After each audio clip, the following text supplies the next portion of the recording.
Sejam bem-vindos. Começa agora mais um Jogo Económico. A partir de agora pode seguir-nos no site e nas redes sociais do Jornal Económico, mas também na Bola TV. Nos últimos dias de 2023, o Sporting fechou um acordo com o novo banco que permitiu ao clube passar a deter 88% do capital da SAD e assim libertar-se das amarras da reestruturação financeira implementadas desde 2014, do acordo histórico, como enaltecer os seus dirigentes, às acusações de perdão de dívida por parte dos rivais. Certo é que o Sporting tem via aberta para negociar a entrada de um novo investidor na SAD. Este será o tema da segunda parte do Jogo Económico. Neste primeiro tempo, vamos falar de um sueco que valorizou mais de 30 milhões de euros desde que está em Alvalade. Vamos falar também de excedentes valiosos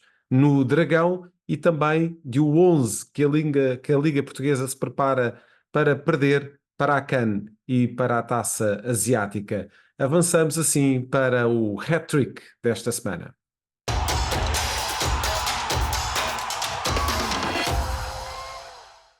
Como sempre, lançamos para debate três números que marcaram a semana e aproveito para saudar o Jorge Faria de Sousa e o Rodolfo Alexandre Reis. Um excelente ano para os dois. E vamos iniciar então este jogo económico que voltou aqui momentaneamente a um modelo do qual não tínhamos saudades. Para a semana já regressamos a estúdio como tem sido habitual. Mas, Rodolfo, vamos partir para o primeiro número deste hat-trick. Vamos falar de um sueco que não para de marcar golos, mas também não para de se valorizar, segundo o Transfer Market. Assim é, Zé. Antes de mais, devolver os votos de bom ano para ti e para o Jorge Faria de Sousa, bem como todos aqueles que nos seguem. E falamos naturalmente de Vitória Gyökeres, que chegou ao Alvalade com um valor de mercado de 13 milhões de euros, mas em 21 jogos, 18 golos e 8 assistências, estes 13 milhões transformaram-se em 45 milhões de euros, daí a tal valorização de 32 milhões de euros, segundo as contas feitas pelo portal Transfer Market. O avançado sueco tem uma cláusula de 100 milhões de euros, contrato até 2028, mas já se percebeu por todas as notícias que tem feito nas últimas semanas que estes 100 milhões de euros não serão um problema para aqueles que são os principais emblemas do futebol europeu.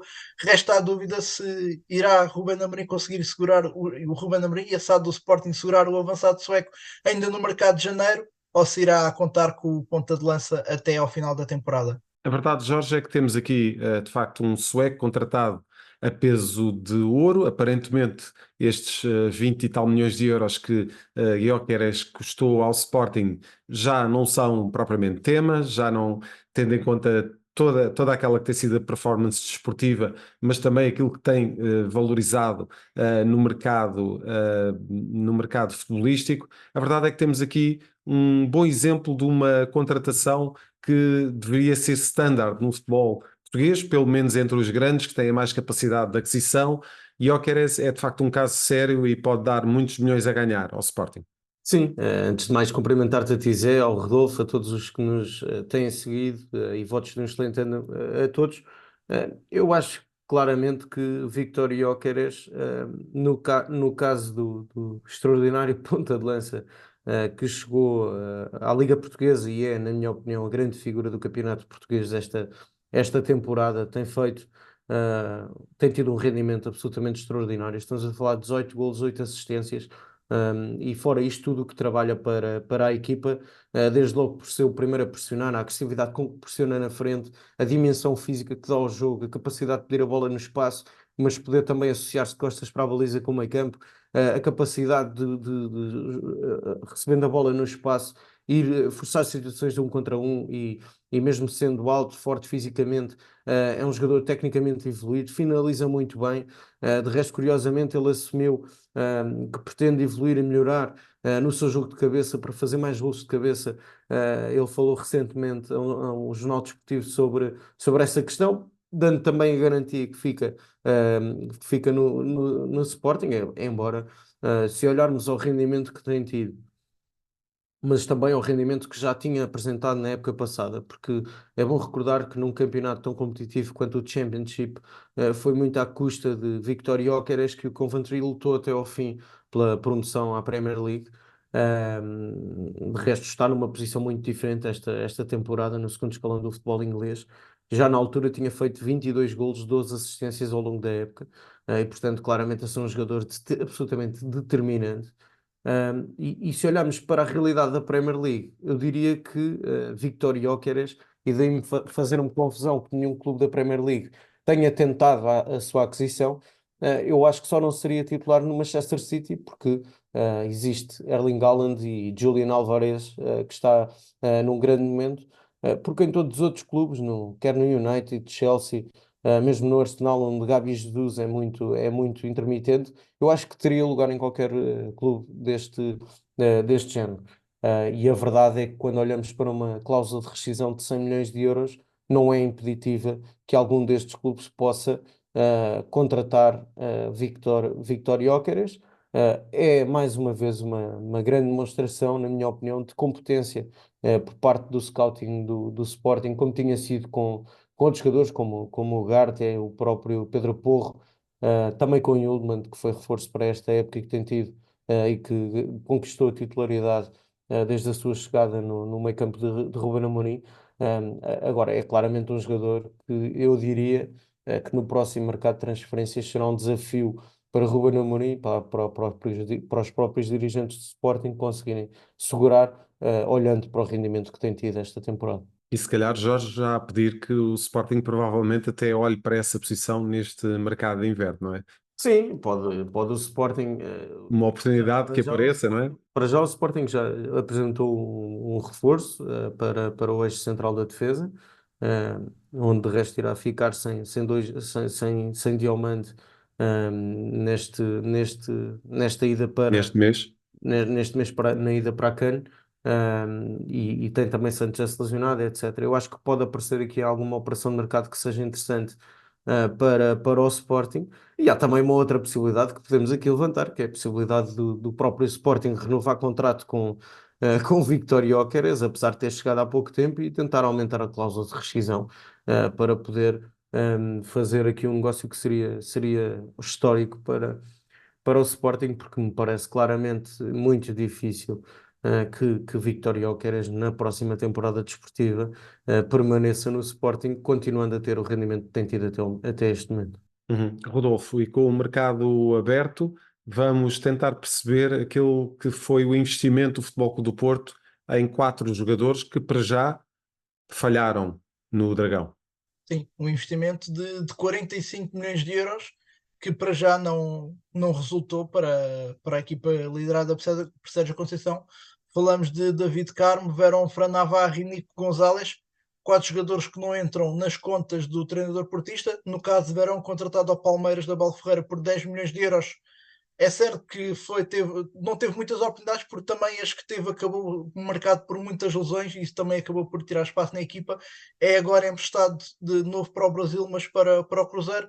No caso de Fernando Navarro, adquirido esta época por 7 milhões de euros ao Gil Vicente, marcou um golo, creio eu, em todos os jogos que fez pelo Futebol Clube do Porto.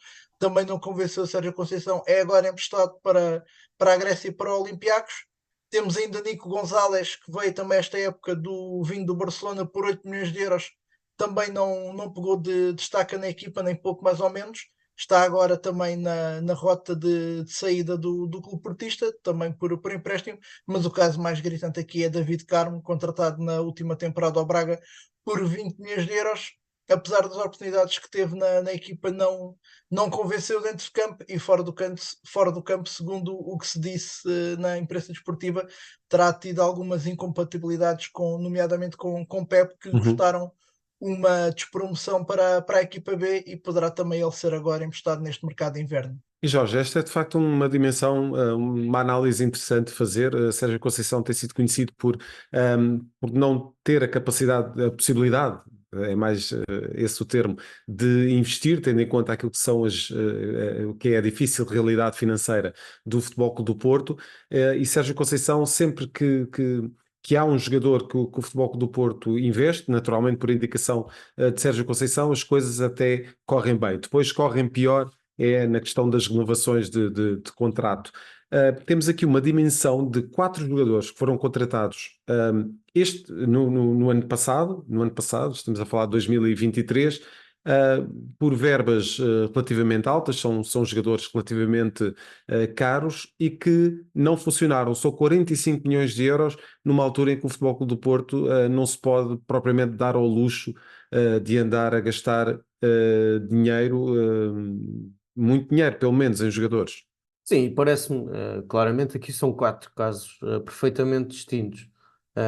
Eu diria que o Verón a mim não me surpreende que não tenha se ingrado no Futebol Clube do Porto.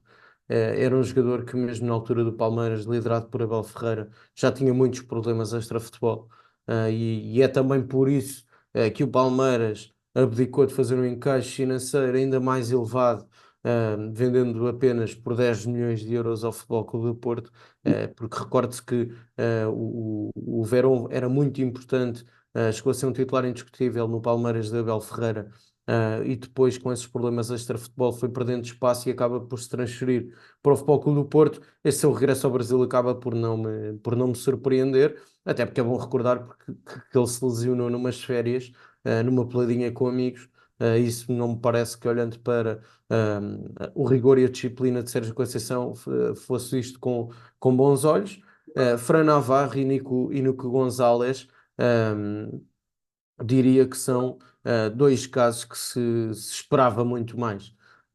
O Nico é um jogador de escola de Barcelona, o Fran Navarro tinha sido um dos melhores marcadores da Liga Portuguesa, ao serviço do Gil Vicente, um negócio até caricato, onde o próprio presidente do Gil Vicente já veio até dizer que o Sporting e o Benfica até já teriam oferecido mais, e o negócio fez-se apenas por 7 milhões e ficou palavrado com o Gil Vicente a meio da temporada, para este início de época. Embora, se olharmos para a posição de pontas de lança, é onde o Futebol Clube do Porto está. Tem várias opções, tem Evanilson, tem Tony Martínez, tem também Namazo, tem Taremi, este em final de contrato e será um desses casos que sairá a custo zero do Futebol Clube do Porto, ao que tudo indica, tudo muito adiantado para ser jogador do Inter de Milão na próxima temporada. E portanto não me deixa de ser estranho, olhando aquilo que foi o rendimento do Fran Navarro na equipa de Barcelos, não teve de facto muitas oportunidades no Futebol Clube do Porto, acaba por rumar ao Olympiacos, e onde obviamente o clube grego terá capacidade para depois ficar com o avançado espanhol a título definitivo. Parece-me pacífico que seja esse o futuro de Fran Navarro. Eu diria David Carmo é o caso mais difícil de resolver, porque é um jogador que, ao contrário de Nico Gonzalez e de Fran Navarro, teve muitas oportunidades. A verdade é que o rendimento nunca foi ao encontro do valor pago pelo Futebol Clube do Porto ao Braga. É um jogador que me parece, na altura, pode ter havido até alguma precipitação, até pela forma como chegou à seleção, porque foi aposta de Carlos Carvalhal, mas não jogou assim tantos jogos no Braga, porque até teve uma lesão muito grave que o obrigou a estar vários meses fora dos relevados. Acaba por depois regressar a jogar pelo Braga e transferir-se para o Futebol Clube do Porto. O rendimento esportivo nunca foi aquele que seria expectável, até pelas indicações que tinha deixado, boas indicações nesses jogos que fez pelos arsenalistas, mas no Futebol Clube do Porto claramente a ter uma vida muito difícil, aparentemente a ter problemas inclusivamente disciplinares com Sérgio Conceição e alguma incompatibilidade com Pep.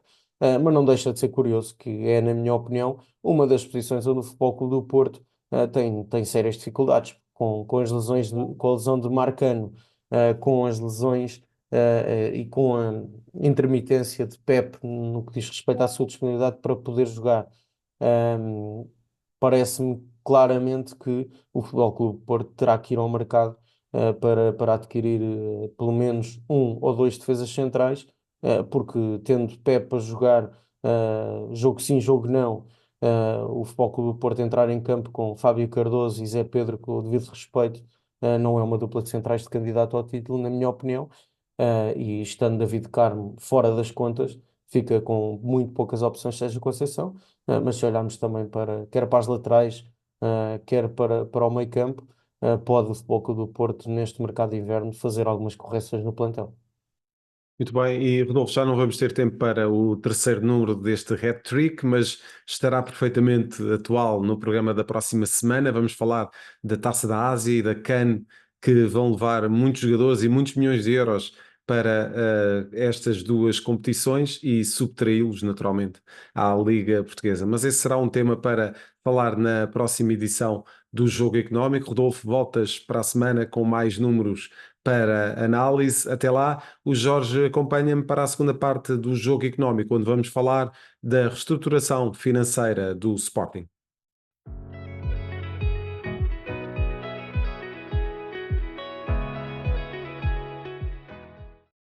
Estamos de volta para a segunda parte deste Jogo Económico. O termo VMOC, que são valores mobiliários obrigatoriamente convertíveis em ações, voltou a estar em voga no final do ano passado, com o Sporting a concluir a sua reestruturação financeira. Entre críticas dos rivais e a via aberta para a entrada de um novo acionista na SAD, vamos debater os riscos e as oportunidades desta possibilidade. Para esta segunda parte, temos connosco o economista António José Duarte, é um regresso a este Jogo Económico. António, muito obrigado por este regresso ao Jogo Económico e desejo também de um bom ano, um excelente 2024 para si.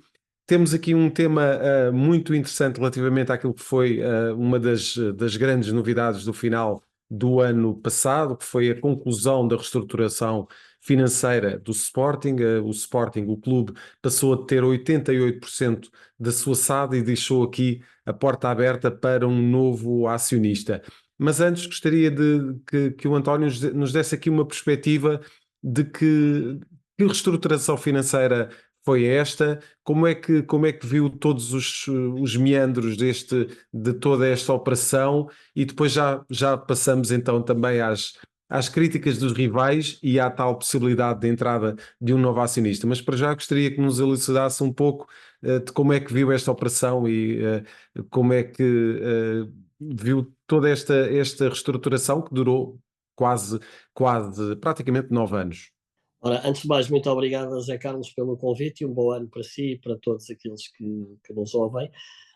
Esta VMOCs foi um termo que entrou, digamos assim, no universo Sporting em 2010, quando é feita a primeira emissão, na altura cerca de 83 milhões de euros, e depois, mais tarde, em 2014, uma nova emissão de 56 milhões de euros. Estas emissões foi a conversão de dívida que existia, titulada pelo Banco Comercial Português e pelo Novo Banco, junto do Sporting, para obrigações obrigatoriamente convertíveis em ações, se até à data da maturidade estes empréstimos não fossem liquidados. E a partir daqui importa perceber que a eventual conversão destas obrigações em ações transformaria o Sporting Clube num acionista minoritário da SAD. Portanto, e minoritário, nas contas que fiz ontem, rondariam cerca de 20%, seria esta a percentagem que o Sporting Clube passaria a ter da SAD, tendo por contrapartida algo que seria termos dois bancos, no caso o BCP e o Novo Banco, como os acionistas maioritários de um clube de futebol.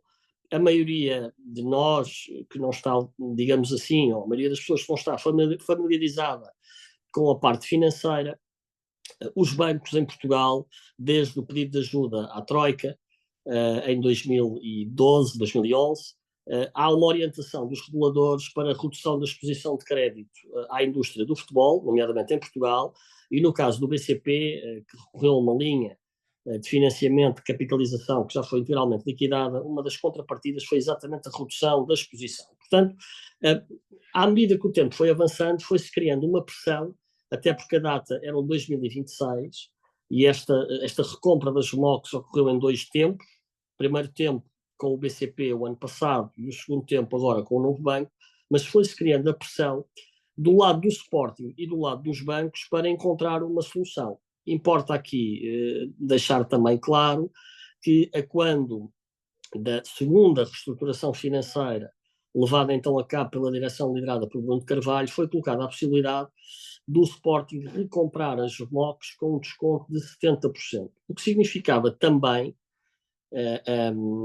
que para os bancos, que recordo, estas RMOCs têm origem em dívida que já existia em 2010 e em 2014, para os bancos, na prática, o valor líquido que estas RMOCs representavam, digamos assim, no seu balanço era pelo menos igual, mas quase que de certeza inferior, aos tais 30%. Portanto, chegados a 2022, o Sporting recomprou as RMOCs, os 83 milhões ao BCP, com um desconto de 70%, e agora, no final do ano, recomprou, digamos assim, as RMOCs ao Novo Banco por 15 milhões de euros, tendo no seu total obtido um desconto financeiro na ordem dos 96 milhões de euros. Em termos de histórico, foi esta a lógica, mas eu diria que esta foi uma boa operação para os bancos e uma boa operação para o Sporting. Uma boa operação para os bancos porque, no caso do BCP, é um banco que atualmente não tem qualquer dívida, qualquer empréstimo, qualquer correlação com o Estado, portanto é livre de fazer a sua transação, que bem entender, sendo certo que provavelmente a forma como a fez, e nós não conhecemos os contornos para além daquilo que é comunicado à CMVM, terá resultado seguramente numa redução de perdas comparativamente com o cenário do BCP ter que ficar acionista maioritário da Sporting SAD. Era o que iria acontecer em 2026. Era o que iria acontecer, ter que consolidar a participação do Sporting no seu balanço e, muito provavelmente, ser obrigado a lançar uma OPA sobre o restante capital. Portanto, ter um banco, no caso, um dos maiores, o maior banco comercial privado a operar em Portugal, acionista de um clube de futebol, é algo que não está nem no core business da indústria financeira, não é gerir clubes de futebol, e iria trazer um conjunto de prejuízos presentes e potenciais.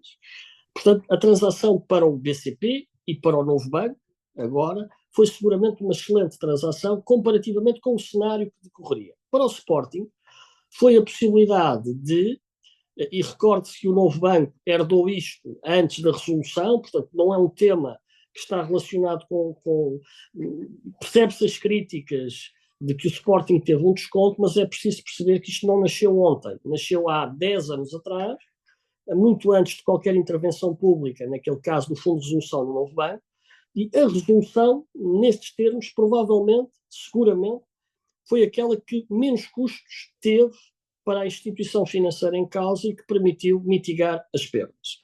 De facto, esta é uma leitura, digamos, direta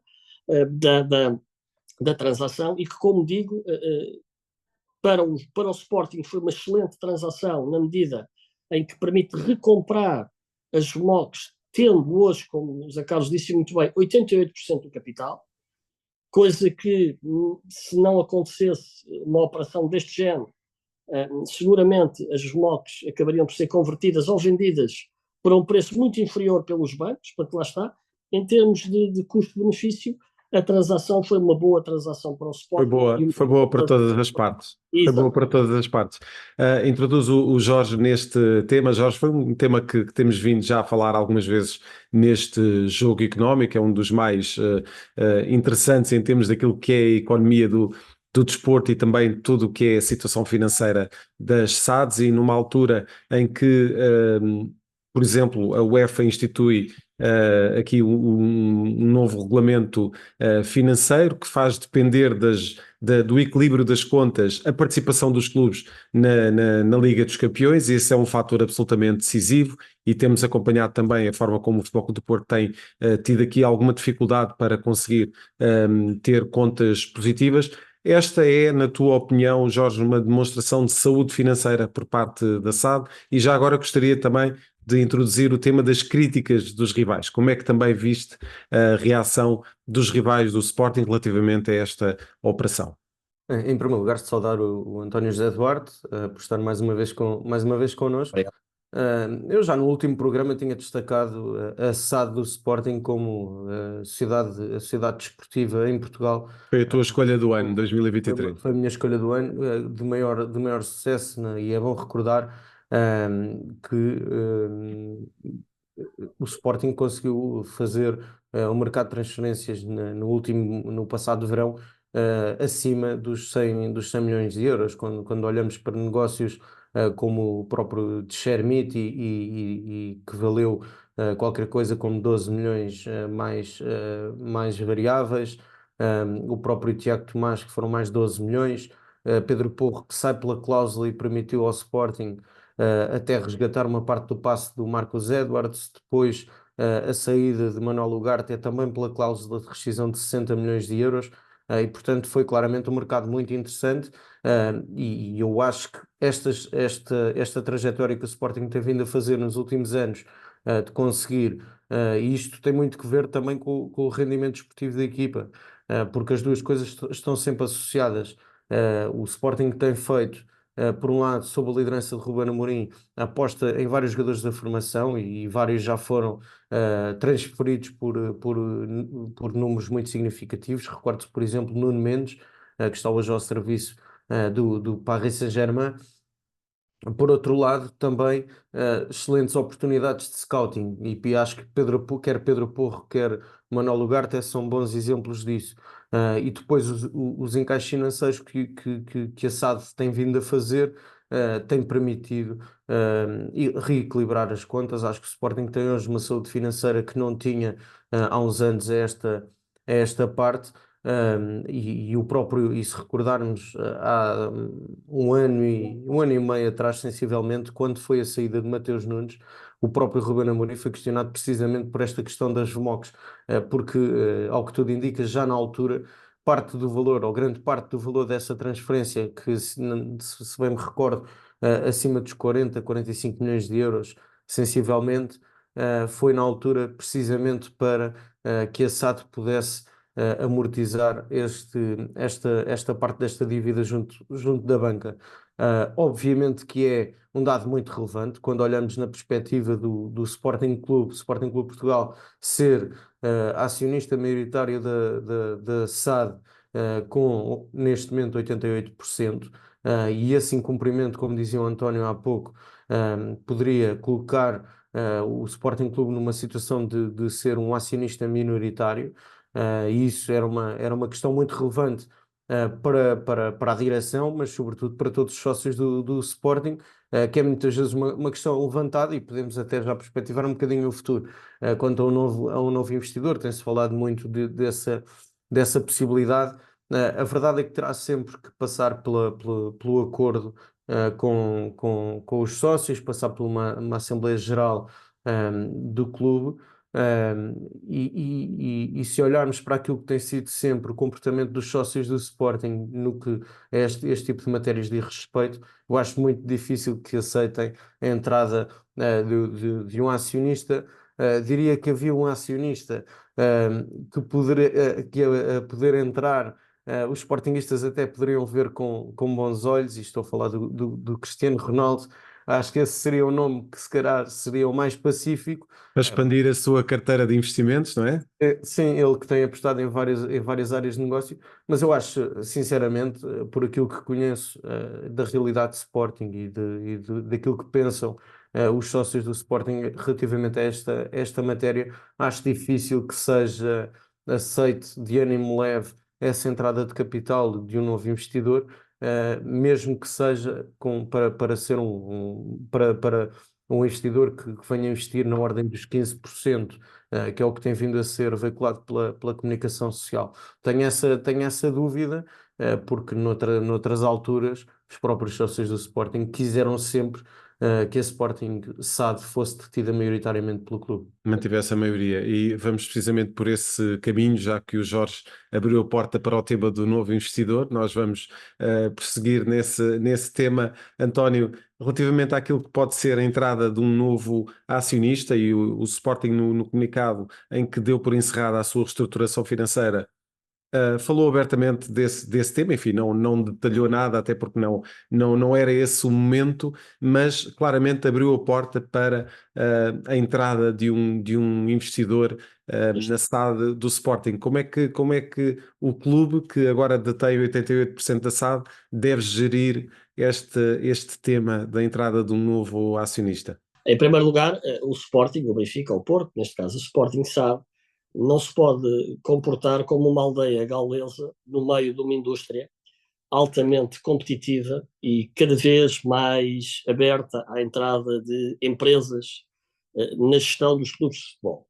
Dar só aqui uma nota, e nesse aspecto a direção liderada por Frederico Varanda está de parabéns, por aquilo que se falou antes e também por aquilo que se constata, como compreenderá, com a possibilidade da conversão de VMOCs em ações, até elas estarem na totalidade, digamos assim, na posse do Sporting, nenhum acionista ia colocar €1 no Sporting, porque com a conversão das obrigações em ações, a sua posição acionista ia diluir-se. O cenário mudava, não é? Compraria 10%, mas ninguém ia comprar €1, 1% do Sporting, sem este tema estar resolvido. Portanto, existem, e é nesse sentido, na minha perspectiva, que deve ser lido o comunicado da direção, é que foram criadas condições para se procurar um investidor.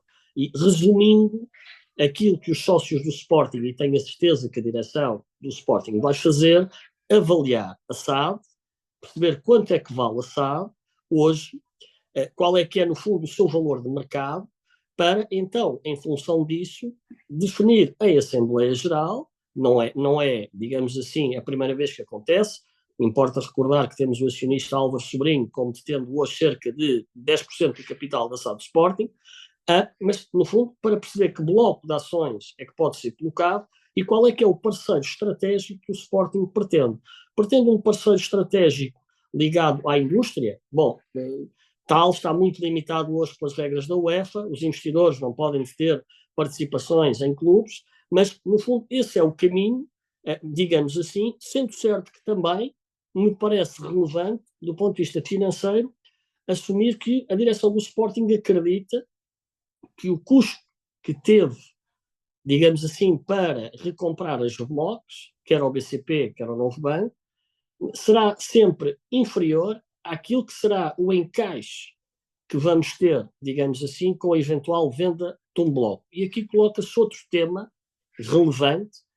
O novo acionista entra por compra de ações próprias que o Sporting tem na SAD ou por aumento de capital. São tudo questões que a direção do Sporting, seguramente muito bem assessorada, terá que lidar, mas que, no fundo, qual é o valor que vão entrar, de que forma é que essa entrada vai ser feita e, no fundo, qual é que é o parceiro estratégico. O Jorge referiu, de facto, a possibilidade do Cristiano Ronaldo, e eu acho que esse é talvez o desejo de grande parte dos adeptos, ter o Cristiano Ronaldo como parceiro estratégico do Sporting. Mas importa perceber que neste processo das VMOCs esteve em cima da mesa a possibilidade de uma entidade ligada ao Liverpool de adquirir as VMOCs, e esse processo acabou por falhar por circunstâncias que não são públicas e que também não as conheço. Mas, portanto, existe de facto aqui uma decisão estratégica, sendo certo, no fim, importa sempre termos isto em linha de conta. No futebol, o que conta é a bola entrar. E no caso do Sporting, lidera o campeonato, ao fim quase da primeira volta concluída. Portanto, a direção, liderada por Frederico Varandas, tem, até do ponto de vista interno, todas as condições para procurar aquela que seja a decisão, e seguramente, tenho a certeza, a melhor decisão para os destinos do Sporting na procura do investidor.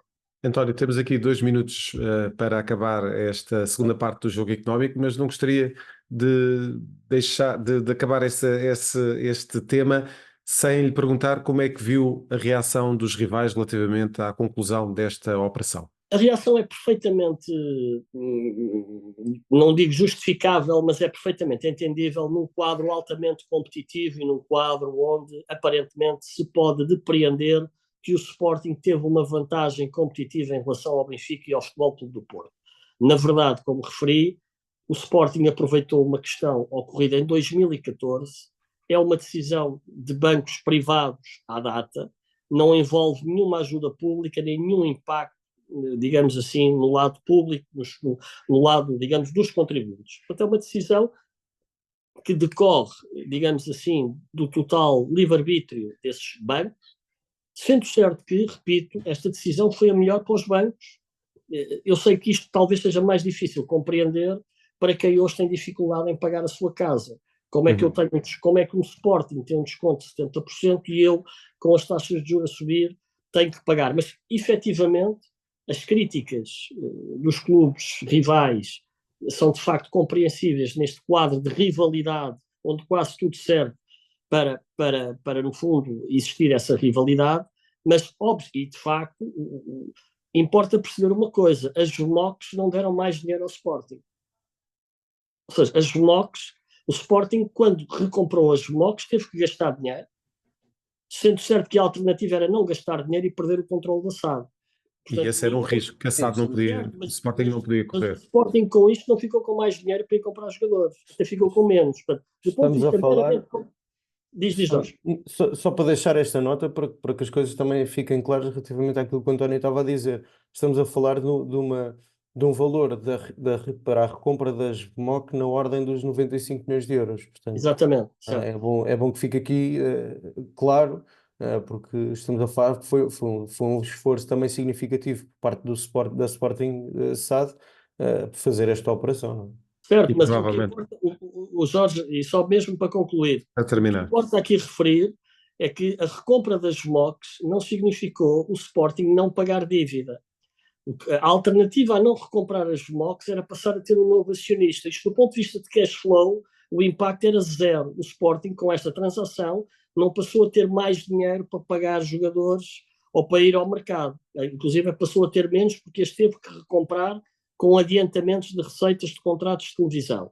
Portanto, percebe, é perfeitamente compreensível as críticas, mas do ponto de vista meramente técnico, a recompra das VMOCs teve um efeito zero no cash flow do Sporting, não, teve negativo, porque o Sporting teve que despender dinheiro. A alternativa era o Sporting perder o controle E os bancos ficarem com uma posição que não os queriam. bancos ficarem com uma posição acionista que era pior para os bancos e pior para o Sporting, mas ainda assim, com esta transação, o Sporting também não ficava com mais dinheiro. Portanto, as críticas são compreensíveis no quadro de rivalidade, mas analisadas tecnicamente não têm, com o devido respeito, sustentação. O Sporting não teve aqui um perdão, digamos assim, de dívida.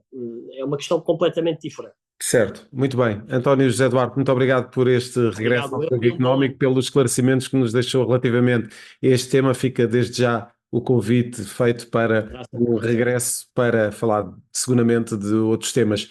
Partimos já de seguida para as escolhas da semana neste jogo económico. Estamos de volta para a terceira parte deste jogo económico e para as escolhas do Jorge Faria de Sousa neste primeiro programa do ano. Jorge, vamos começar este segmento, estas escolhas da semana, precisamente na Premier League e com o novo líder desta liga inglesa. Vamos para Liverpool. Sim, vamos para Liverpool. Está em primeiro lugar da Premier League. Vem de uma vitória por 4-2 frente ao Newcastle, que tem sido algo decepcionante esta época, depois de uma temporada onde conseguiu inclusivamente a qualificação para a fase de grupos da Liga dos Campeões. Não tem apresentado o mesmo nível que teve na época passada, mas destacar sobretudo Klopp por esta nova vida. Reconstruiu a equipa, está a reconstruir um novo Liverpool. E eu acho que há muito mérito e muito dedo do treinador. Têm apresentado um nível exibicional extraordinário, reforçaram-se em todos os setores, desde a defesa até ao ataque. Continua a ser, na minha opinião, um plantel ainda assim mais curto do que o do City. Eu diria que, em teoria, o City de Guardiola será normalmente favorito à conquista da Premier League. Não deixa de ser um arranque de temporada muito interessante, depois de uma época que foi tão difícil que recordo-se que o Liverpool não ficou no top 4 da Premier League na última temporada, e isso levou a uma renovação e uma revolução no plantel às ordens de Jürgen Klopp, mas mais uma vez o treinador alemão a conseguir reconstruir a equipa e o Liverpool a estar aí na luta pelos títulos e por troféus. E de facto parecia já que Jürgen Klopp estaria já numa situação de, se calhar, saída do Liverpool, mas a verdade é que o Liverpool aguentou-se e está em primeiro lugar, e com o Diogo Jota, que entrou na segunda parte desse jogo que tu referiste e, enfim, deu cabo da louça toda na defesa do Newcastle. Temos de facto um Liverpool em grande na Premier League, a ver se não lhe acontece a síndrome de Arsenal, como aconteceu na época Sim, passada o aos Arsenal, Gunners, não é? o Arsenal já foi líder durante algumas jornadas, entretanto, com 2 derrotas consecutivas, está a ter muitas dificuldades também este ano na Premier League, já caiu para Exatamente. classificar. E a tua primeira figura deste ano de 2024 vai para um dos grandes protagonistas da última vitória do Sporting na Liga, em Portimão. Sim, Paulinho acaba por fazer o gol da vitória. É certo que teve mais oportunidades, podia ter feito mais golos nesta partida, mas sobretudo destacar numa altura em que, inclusivamente, o Paulinho perde espaço no plantel com a chegada de Víctor Gyökeres. Apesar de, eu acho que vai acontecer ao longo da época, jogarem os dois em conjunto, ou o Paulinho ser titular para dar algum descanso a Víctor Gyökeres, uma vez que o Sporting está em todas as frentes, está ainda em todas as competições, e isso levará a Ruben Amorim a fazer alguma gestão ao longo da época, naturalmente. Mas a verdade é que, se olharmos para esta temporada, Paulinho tem tido um impacto fundamental no que aos pontos diz respeito do Sporting. Recordo aqui, além desta vitória em Portimão, onde faz o gol da vitória, já tinha sido assim frente ao Vizela em Alvalade, também frente ao Famalicão. O Sporting vence 1-0 com um gol de Paulinho, frente ao Casa Pia marca 2, tem 11 golos e tem tido claramente impacto em termos pontuais, tem feito golos decisivos, e parece estar mais liberto da pressão de ser a única e principal referência ofensiva, como acontecia na última temporada. Acho que tem melhorado também com a chegada de Víctor Gyökeres, e os números falam por si. Está a fazer um arranque de época extraordinário, e aqui quer o sueco, quer o português a dividir muito os golos do Sporting e a terem ambos um impacto em termos pontuais, no que a tabela classificativa diz respeito na Liga Portuguesa, a terem claramente impacto. Muito bem, Jorge, mais uma vez muito obrigado e votos renovados Obrigado. de um excelente ano para ti. Voltamos para a semana sempre com os números que contam dentro e fora das 4 linhas.